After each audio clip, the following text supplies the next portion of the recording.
France Nature Environnement Savoie, c'est une association qui est présente depuis 50 ans sur le territoire.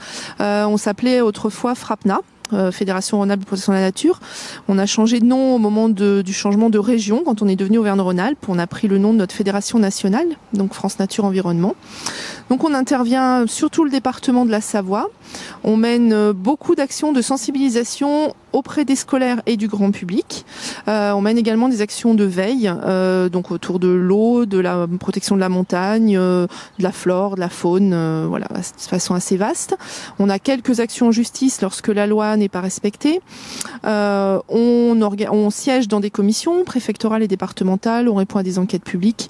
Voilà, on essaye toujours d'intervenir en amont des projets pour trouver une solution et donner notre avis, en tout cas, voilà, sur les projets d'aménagement du territoire. On a par exemple en février-mars des actions de protection pour protéger les amphibiens lors de la traversée des routes, lors de leur migration.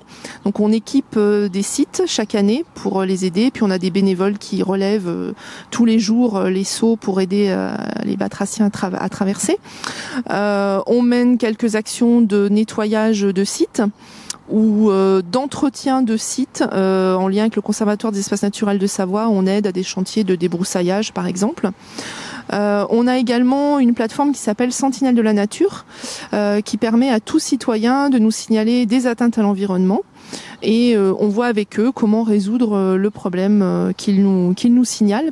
Donc ça permet à la fois aux citoyens d'être acteurs et puis nous de leur donner un coup de main pour résoudre le problème signalé. Depuis quelques années, alors on remarque vraiment un intérêt, en tout cas un peu plus important pour l'environnement.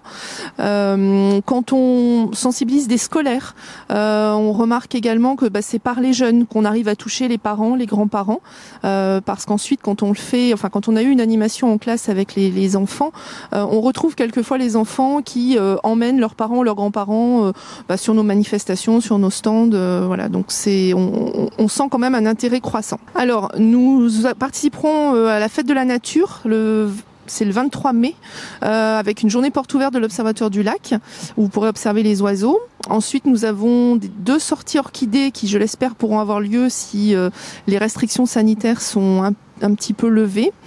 Nous aurons des aphiocastors aussi prévus au mois de juin. Et puis donc le festival, le Journée du patrimoine au mois de septembre et le festival Nature en Jeu début octobre.